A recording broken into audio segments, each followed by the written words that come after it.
There you sit. You're wearing soft clothes, in a permanent dwelling, with curtains to shield you from the public gaze. Once, only gods and kings could live as you do now. The only chairs were thrones. The only curtains were veils for the sacred. Cultures become global in our time. Through the resources available to you around the room and through this screen, you can receive messages from distant places and times. You have a kind of omniscience. A human slave who's a lot of trouble can deliver the labor power of, say, 0.5 kilowatt. But just one of the sockets on your wall gives you the labor power of 6 slaves with no trouble at all. Your personal transport can carry you seated wherever you please. Once, and it's not so very long ago, only the gods traveled like this. Only they could ride through the heavens in chariots, and they alone wielded the power of electricity in the lightning flash. Only they could tell of the birth of the stars and the secret of life. Now we can. It's scarcely surprising that we've become an enigma to ourselves. We're products of the modern age, and yet we're ill at ease in it. In our leisure hours, and still more in our thinking, we prefer the past. Our souls are like the bars of our hostelries, crammed with pseudo-antiques because we find the modern too bleak and hard to live with. If you've ever felt that, then you may have gone on to think that the time must come when the amount of sheer falsehood around becomes too great. Someone chokes on it. He becomes determined to reject all illusions and see whether genuine passion and dignity can be restored to human life today. There has been such a man, Friedrich Nietzsche, the chief prophet of the modern age. Nietzsche first came to this part of the Upper Engadin in Switzerland in July 1881. A frail man of 36 years, he was now committed to the life of a solitary wanderer. He was the first great philosopher after Darwin. Man was now utterly alone in the universe, so Nietzsche would be alone. Carrying with him little else but one large trunk, filled mainly with books and papers, Nietzsche eventually found lodgings in this house in Sils Maria.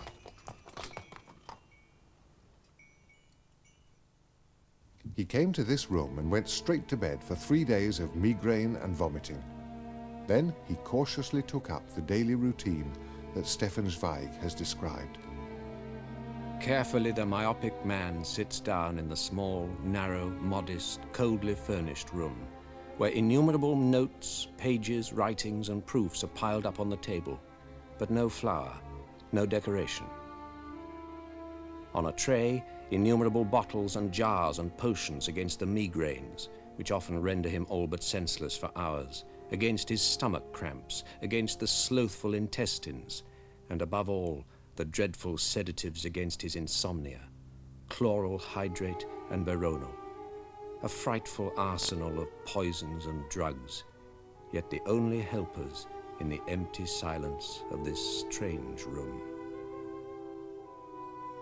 Wrapped in his overcoat and a woolen scarf, his fingers freezing, his double glasses pressed close to the paper, his hurried hand writes for hours. Words the dim eyes can hardly decipher. For hours he sits like this and writes until his eyes burn.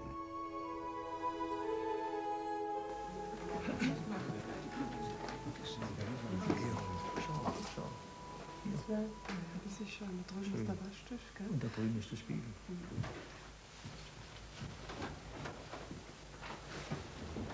Nietzsche was the son of a German Lutheran pastor who died tragically mad. Young Friedrich was ambitious from boyhood. He had hopes of becoming an artist. He drew, wrote poetry, composed music. Then he became a scholar. He was a professor of classical philology at Basel University by the age of 24. A good horseman, he did 12 months military service, but was injured in a riding accident.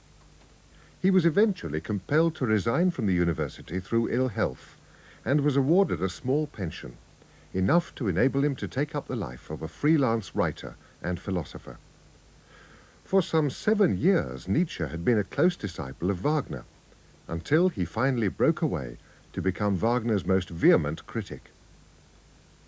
The only time his bachelor life was seriously disturbed was by his unsatisfactory relationship with the volatile and difficult Lou Salome. With his friend Paul Ray, he formed an irregular platonic friendship with her, but she whipped them both, as he recognized when he posed this photograph. After losing them, he became lonelier than ever. Nietzsche's philosophy represents a violent break with tradition. Zarathustra, his best-known book, was written to replace the New Testament, its central figure being the ancient Persian prophet Zoroaster, or Zarathustra. Why attempt such a book? Because of the extreme crisis that Nietzsche had described in the parable of the madman. Ich suche Gott! Ich suche Gott! A madman lit a lantern in the morning and ran to the marketplace crying, I am looking for God. I am looking for God. Ich suche Gott! Ja? Ich suche Gott! Er ist oben. Ich suche Gott!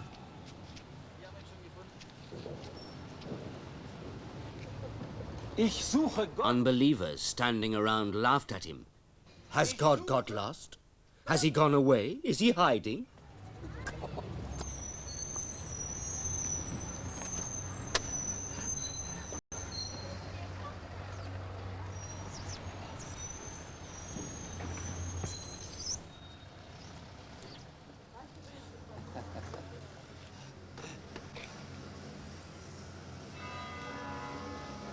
Wohin ist Gott? Ich will es euch sagen. Wir haben ihn getötet. Ihr und ich. Wir alle sind seine Mörder. We have killed God. All of us are his murderers. How could we have done it? We have wiped away the horizon and unloosed the earth from the sun. Don't you feel how cold it's getting? Won't we have to light lanterns in the morning? Müssen nicht Laternen haben. There was a baffled silence. And then the madman smashed the lantern. I've come too soon. It's not time yet. The news of the death of God hasn't got here yet. The light of the stars needs time to reach the earth. Deeds need time before they can be seen and heard. Yet they have done it themselves. This is the great spectacle of 100 acts that will occupy Europe for the next 2 centuries. The most terrible, but also the most hopeful of all spectacles.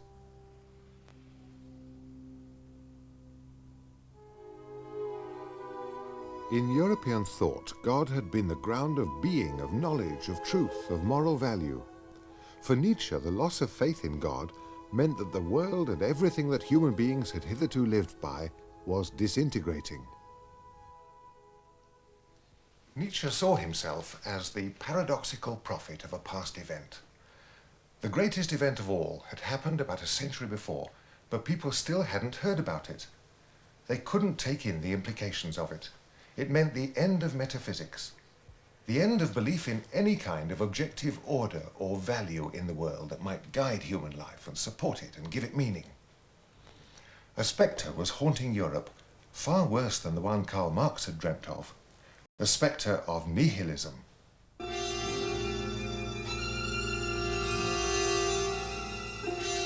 My anger broke graves open, moved boundary stones, and rolled old, shattered law tables into deep chasms.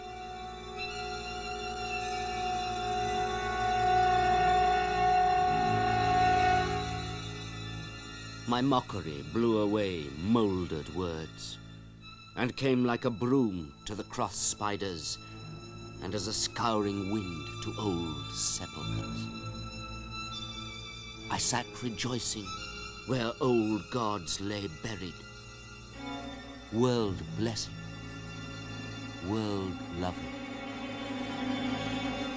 For I love even churches and the graves of gods.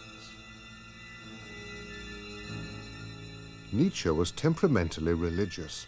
Nobody has felt the loss of faith more keenly than he. He had to find a new faith, a new way of saying yes to life. For the loss of belief in God meant the loss of belief in progress, even in linear time.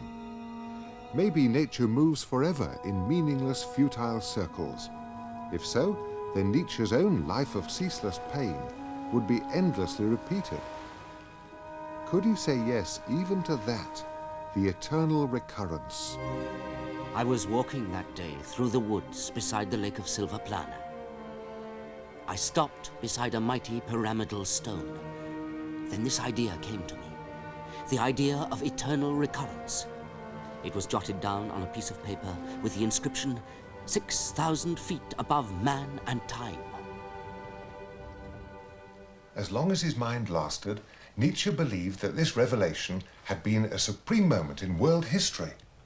The idea of eternal recurrence had been the test of whether he was able to say yes to life, and he'd passed it.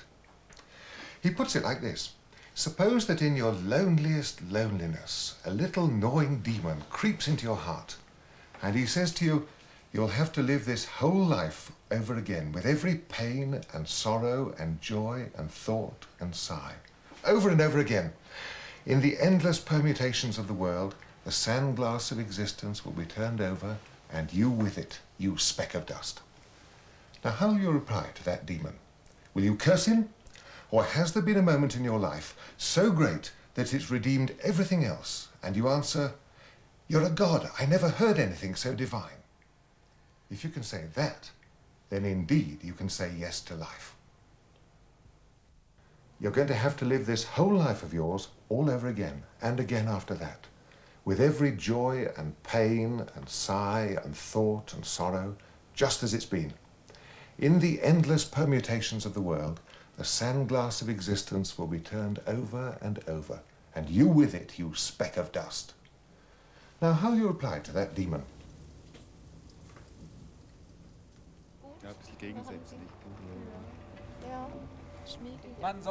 In Sils Maria today, Christian Doremer, actor and Nietzsche enthusiast, takes small parties of people on what he calls philosophical excursions. Das ist ein Satz, der am Anfang der philosophischen Exkursion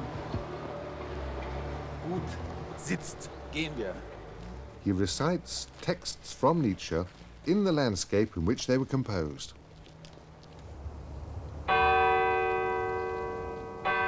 Midday. Moment of the shortest shadow. End of the longest era. Zenith of mankind. Zarathustra begins. When Zarathustra arrived at the nearest of the towns lying against the forest, he found in that very place many people assembled in the market square. And Zarathustra spoke thus to the people. Meine Brüder, bleibt der Erde treu. Nicht eure Sünde schreit gen Himmel. Eure Genügsamkeit schreit gen Himmel. Der Geiz selbst in eurer Genügsamkeit, in eurer Sünde schreit gen Himmel. I entreat you, my brothers, remain true to the earth, and do not believe those who speak to you of super-terrestrial hopes. They are mixing poison, whether they know it or not. It was the sick and dying who despised the body and the earth and invented the things of heaven and the redeeming drops of blood. They wanted to escape from their misery, and the stars were too far for them. Then they sighed, oh, if only there were heavenly paths by which to creep into another existence and into happiness. Then they contrived for themselves their secret ways and their draughts of blood. It is not your sin, but your moderation that cries to heaven. Your very meanness in sinning cries to heaven. Wo ist der Blitz, der euch mit seiner Zunge lecke? Wo ist der Wahnsinn, mit dem ihr geimpft werden müsstet? Where is the lightning to lick you with its tongue? Where is the madness with which you should be cleansed? Behold, I teach you the Superman. His is this lightning. He is this madness. Also sprach Zarathustra.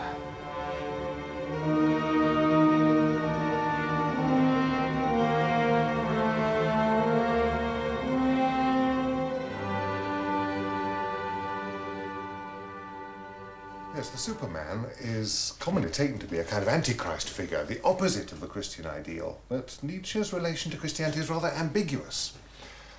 He's Christianity's greatest opponent, but if you criticize it as well as that, then you can't help, in spite of yourself, functioning as a reformer. And Nietzsche was like Jesus in that he prophesied a coming catastrophe and said that human beings would have to change to rise to the challenge of it. He's religious in his passionate belief in the spiritual life, in his belief that you must go through the worst to reach the best, in his belief that there is a breakthrough, a kind of salvation to be attained. It's been said that the 20th century was born in this room in the 1880s. After pushing skepticism to its furthest limit, Nietzsche finds a whole series of new ideas coming to birth in him. Everything is necessary, therefore everything is innocent. Every sort of idealism which is discontented with reality as it is exposed as a damaging illusion that makes us hate ourselves and hate life. Instead, Nietzsche offers what he calls the innocence of becoming. When we really know ourselves and our desires, then it's innocent and right that we should choose our own values on the basis of our own desires. We consciously and innocently accept life's own self-affirmation and make it our own. And the very fact that this new life-affirming, egoistic ethic is itself only another rationalization makes it playful, irresponsible. As Nietzsche says, this is goodwill to appearance. We learn to dance with the dream and are numbered with the masters of ceremonies of existence. He calls it amor fati, the love of necessity. We accept the world as it is without regrets and without any false moralism.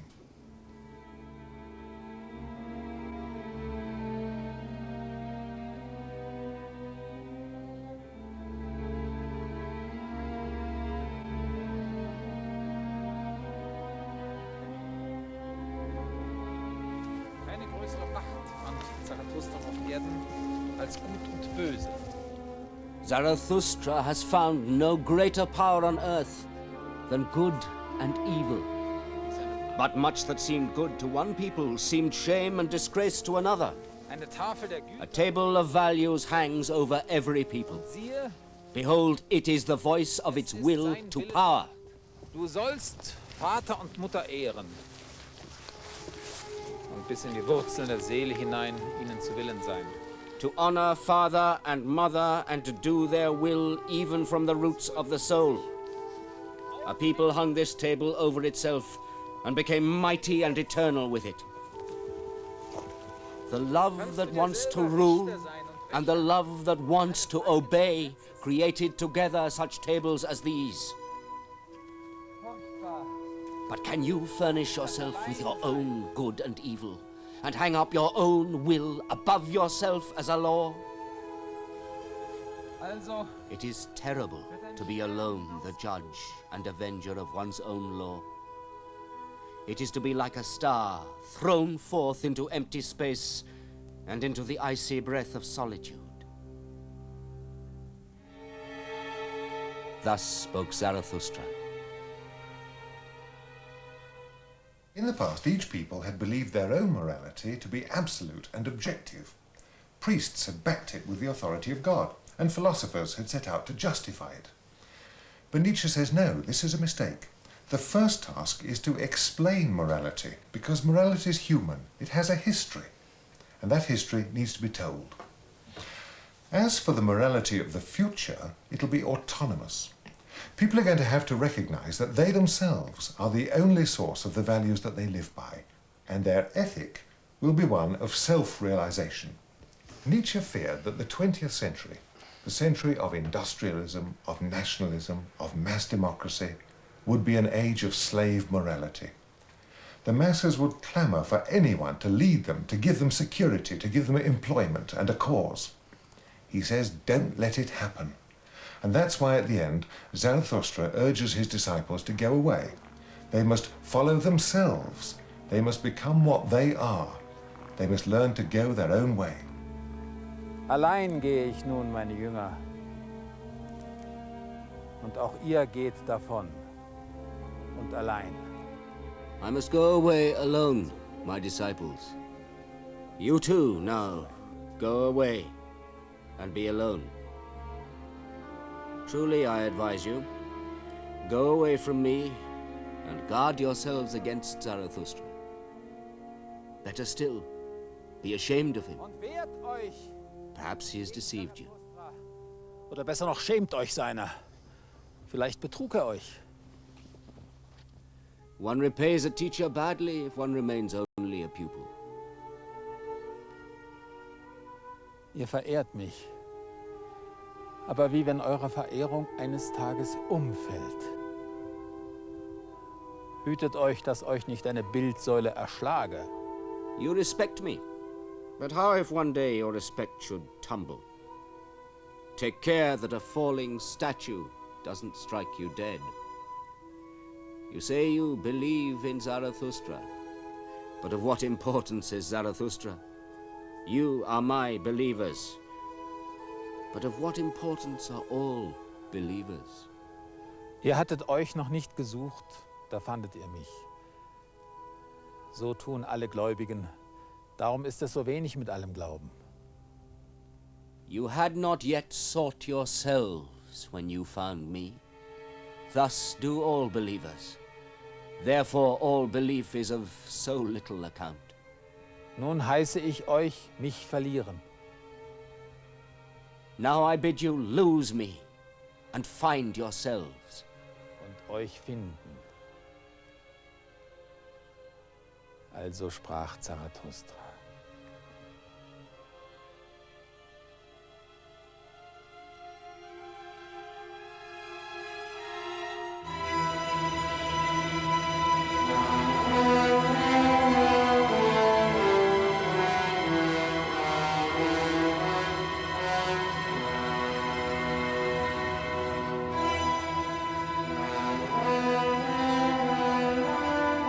On the 20th of September 1888, Nietzsche left Sils Maria for the last time and went south to Italy. He thought all was going well with him. In that year he wrote 6 books in which he reached a peak of excess and black literary brilliance.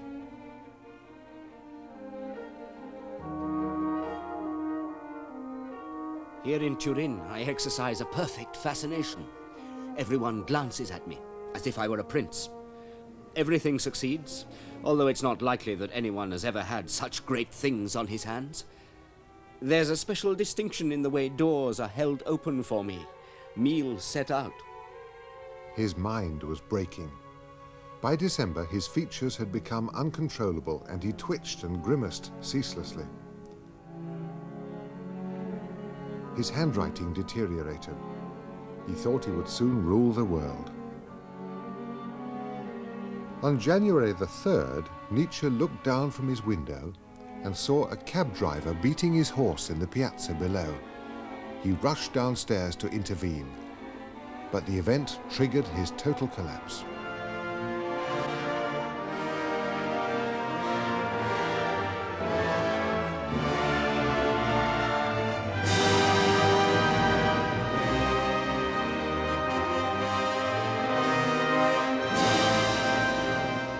Nietzsche never recovered his sanity and was nursed by his mother for the rest of his life. He who had thought that one should die like Socrates, freely, quickly, and at the right moment, lingered on for 10 wretched years. Some have thought that there may have been a link between his philosophy and his madness. For Nietzsche's Superman has to say yes to meaninglessness, destruction, to chaos and alienation even within the self. To try to say yes to all that, for a person as passionately honest as Nietzsche, was to be forced to the edge of the abyss.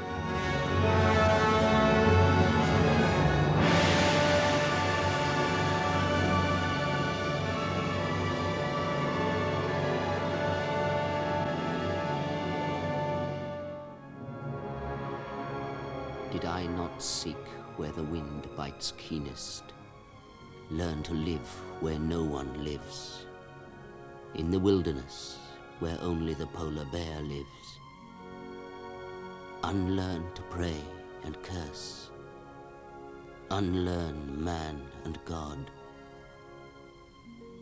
become a ghost flitting across the glaciers.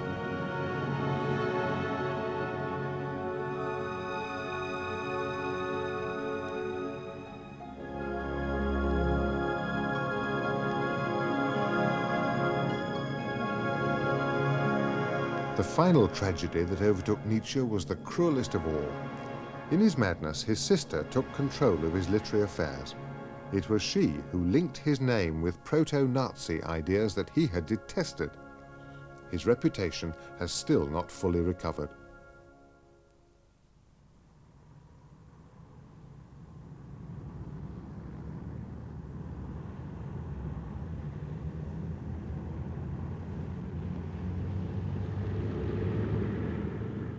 Nietzsche's proclamation of the death of God marks the beginning of the modern age, the age in which science and technology have largely replaced religion as the bodies of knowledge and the activities that society depends on and lives by. At least one traditional understanding of what God means was at an end. Yet the theme wasn't novel. As we've seen, it's been building up for centuries. Even as far back as Galileo, the idea was already coming in that the way the world works is neither moral nor purposive, but simply mechanical. A mechanical universe no longer reveals any guiding hand at work in it, so the new secular, scientific worldview cannot give the old kind of support to religious belief. It seems that faith must be separated from cosmology, our theory of the world, and become more inward and ethical. As we've seen in this series, many Christian thinkers have been attempting just that.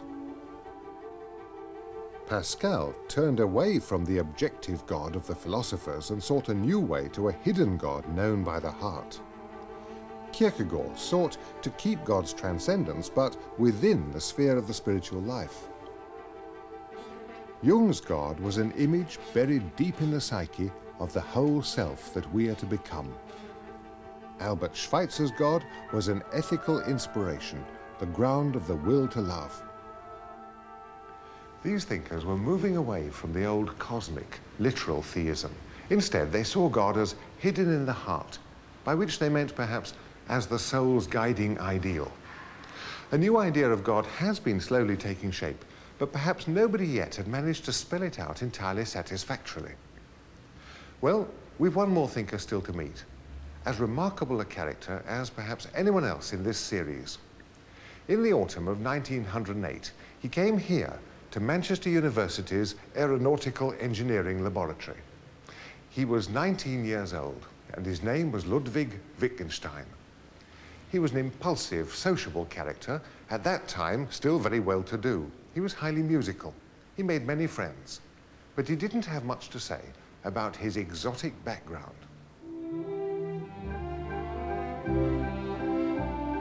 Wittgenstein was a product of Vienna in the last days of the Austro-Hungarian Empire. His father was its leading steel magnate. The 9 talented children grew up in surroundings of the utmost opulence. But they belonged to a new generation which rejected this high bourgeois culture, preferring modernism in art, Puritanism in morals, and truth and simplicity in all things. This outlook shows in Wittgenstein's early choice of engineering as an honest profession. In Manchester, he designed and then began to build a jet reaction engine that would deliver the thrust at the tip of the blades. Over 30 years later, aircraft such as the Fairey Gyrodyne were built on this principle.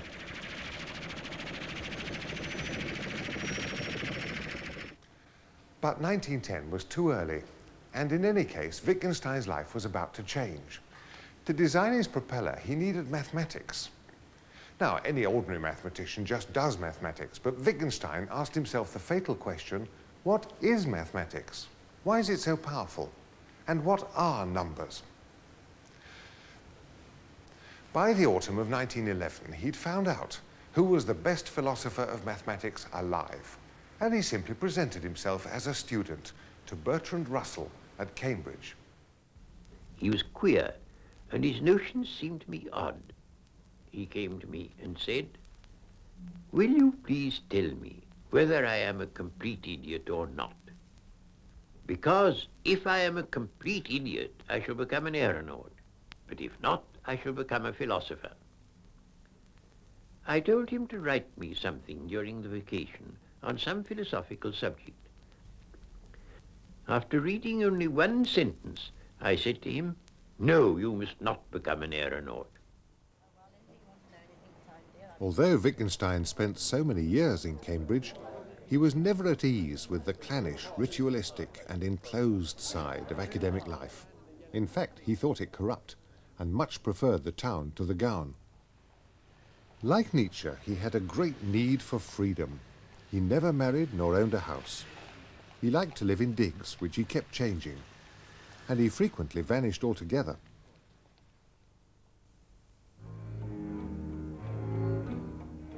When war broke out, he volunteered for the Austrian army. Now I should have the chance to be a decent human being, for I'm standing eye to eye with death. May the Spirit bring me light. Understand people. Whenever you feel like hating them, try instead to understand them. Be at peace within yourself. But how do you find this peace in yourself? Only if I live in a way pleasing to God. Only so can one bear life. The war destroyed the world Wittgenstein had grown up in. His life changed. He gave away his money and became a country school teacher in Austria.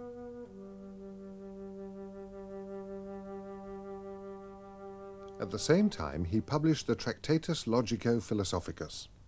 This famous book is the last great attempt to defend the traditional view that language can copy reality precisely and completely.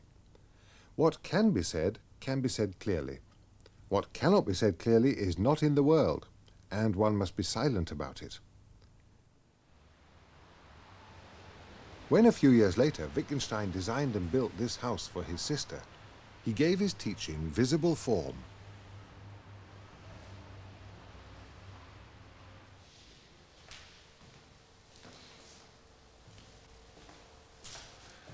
Wittgenstein's approach to architecture was stringently functional. Everything had to be redesigned for the utmost simplicity, right down to this window latch, then precision engineered. And the result is not inhuman. Windows and doors match the shape of the human body. They're double for silence and insulation, and there are heating grills below them. The whole thing is exact and spare and sublime, like Wittgenstein's philosophy. And as with his philosophy, what's left out is even more important than what's left in. The sense of the world must lie outside the world. In the world, everything is as it is, and everything happens as it does happen. In it, no value exists. God does not reveal himself in the world, feeling the world as a limited whole. It is this that is mystical. What did Wittgenstein mean by God in his early philosophy? The house gives a clue. After a while, the geometrical tranquility of this place begins to remind us of a mosque, a place where God is so exalted and transcendent that no image at all is possible.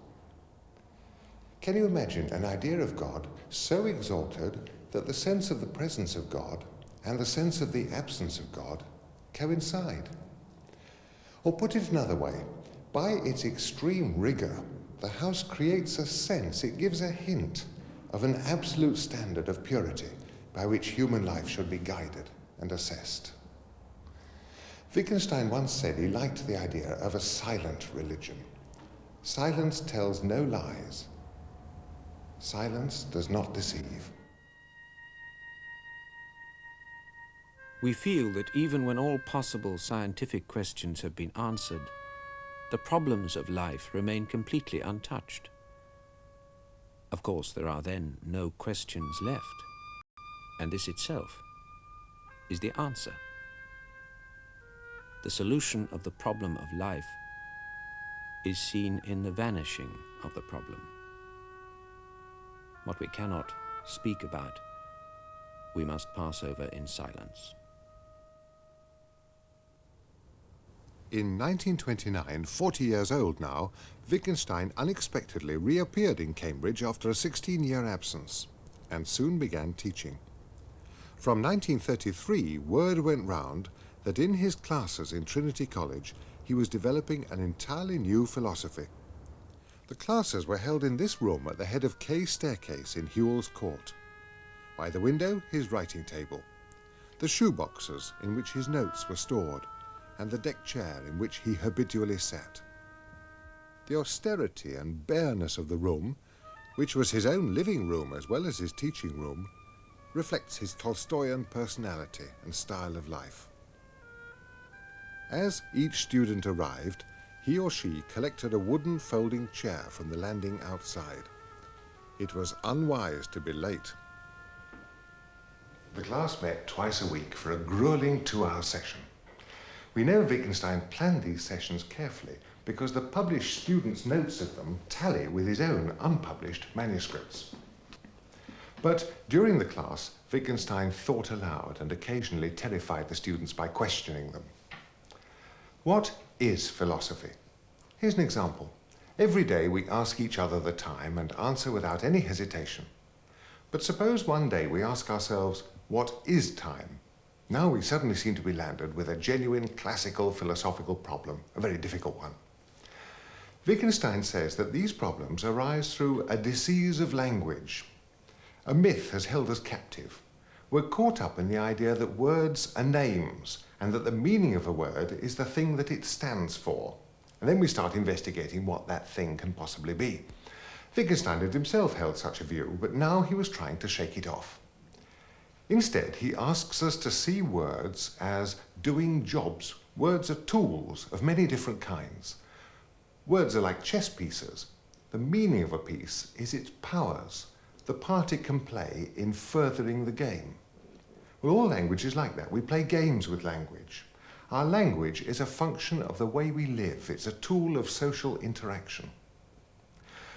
Now, this may sound rather abstract, but in fact it changes everything. The old theory of meaning summoned up great nebulous abstractions which philosophers then worried about. But Wittgenstein's new point of view is strictly practical. Look at the grammar, he says. Look at the way the language works. If only you can see that clearly, you'll see all there is to see. Look at the grammar of ethical terms, and such terms as God, soul, mind. One of the chief troubles is that we take a substantive to correspond to a thing. The words soul and mind have been used as though they stood for a thing, a gaseous thing. What is the soul is a misleading question. So what will become of morality and religion on this new point of view? I think you can guess. Wittgenstein has a deep respect for the practice of morality and religion, but like Tolstoy, he's deeply mistrustful of the theory. On the whole, he thinks of religious beliefs not as being factual, but rather in terms of the job they do in shaping our lives. Until recently, not much more was known than that. But now a lot of fragments of Wittgenstein's observations and his private notes on religion have come to light. They show how deeply his thought about religion was embedded in everyday life.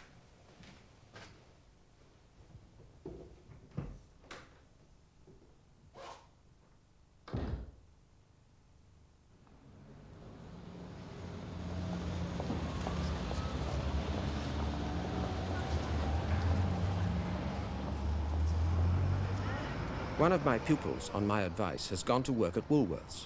Now that is the sort of thing you should do. Try and get a job in some large store where you will meet ordinary people. What is the use of studying philosophy if all that it does for you is to enable you to talk with some plausibility about some abstruse questions of logic, etc., and if it does not improve your thinking about the important questions of everyday life? It is, if possible, still more difficult to think really honestly about your life and other people's lives. And the trouble is that thinking about these things is not thrilling, but downright nasty. God grant the philosopher insight into what lies in front of everyone's eyes. Not how the world is the mystical, but that it is. To renounce the pomps and vanities of this wicked world. Just think what that would really involve. Who of us today even thinks of doing such a thing? We all want to be admired. St. Paul said, "I die daily." Just think what that must have meant. For all you and I can tell, the religion of the future will be without any priests or ministers. I think one of the things you and I have to learn is that we have to live without the consolation of belonging to a church. Christianity is not a doctrine, not, I mean, a theory about what has happened or will happen to the human soul, but a description of something that actually takes place in human life. For consciousness of sin is a real event, and so are despair and salvation through faith.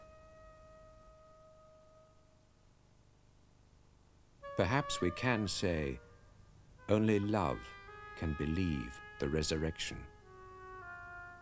This can come about only if you no longer rest your weight on the earth, but suspend yourself from heaven. Then everything will be different, and it will be no wonder if you can do things that you cannot do now. A man who is suspended looks the same as one who is standing, but the interplay of forces within him is nevertheless quite different, so that he can act quite differently than can a standing man. An honest religious thinker is like a tightrope walker. He almost looks as though he were walking on nothing but air. His support is the slenderest imaginable, and yet it really is possible to walk on it.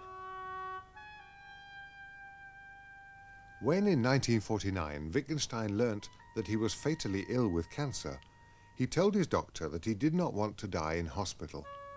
His doctor offered a room in his own home when it should become necessary. Over a year went by, and then a few months before his death, Wittgenstein arrived to take up residence in this room. Here he continued working until 2 days before the end.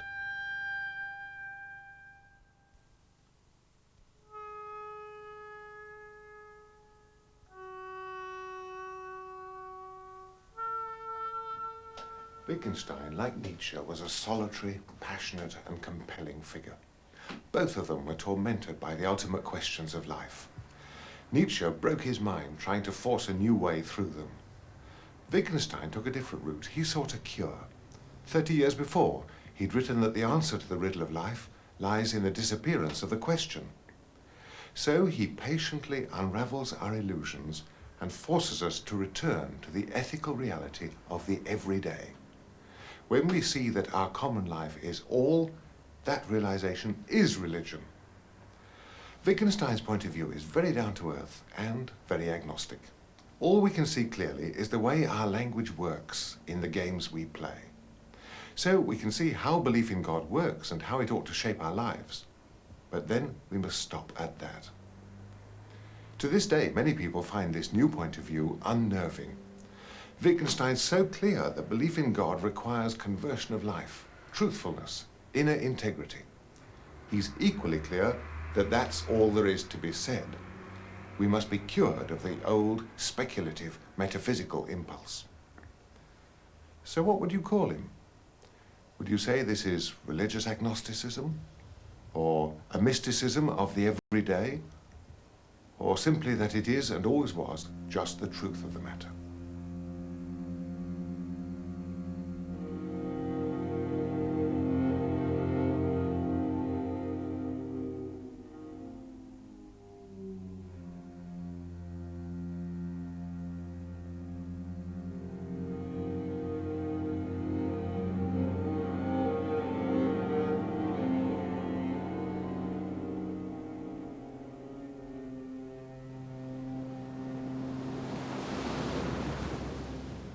What have you made of the story we've been telling in this series about how the modern crisis of faith developed?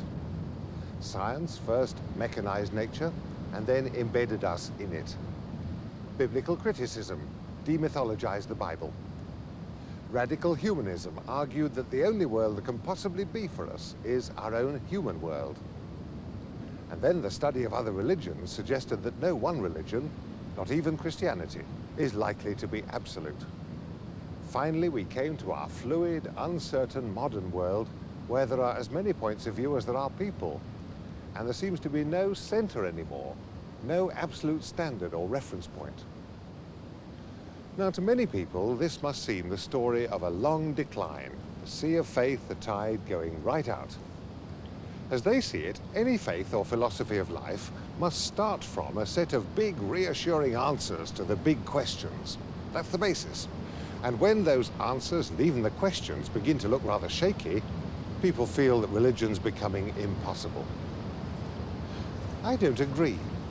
Skepticism, as well as certainty, can drive you to faith.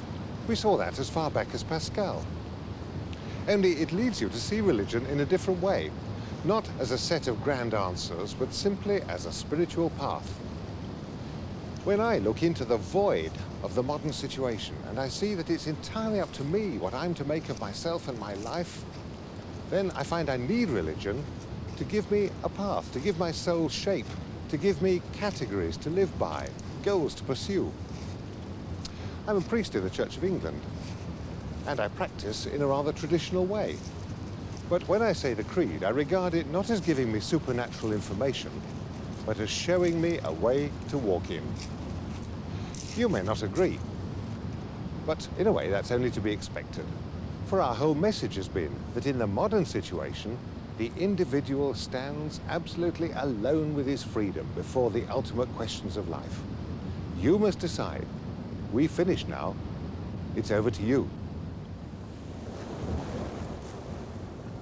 2025, take 8 on the end.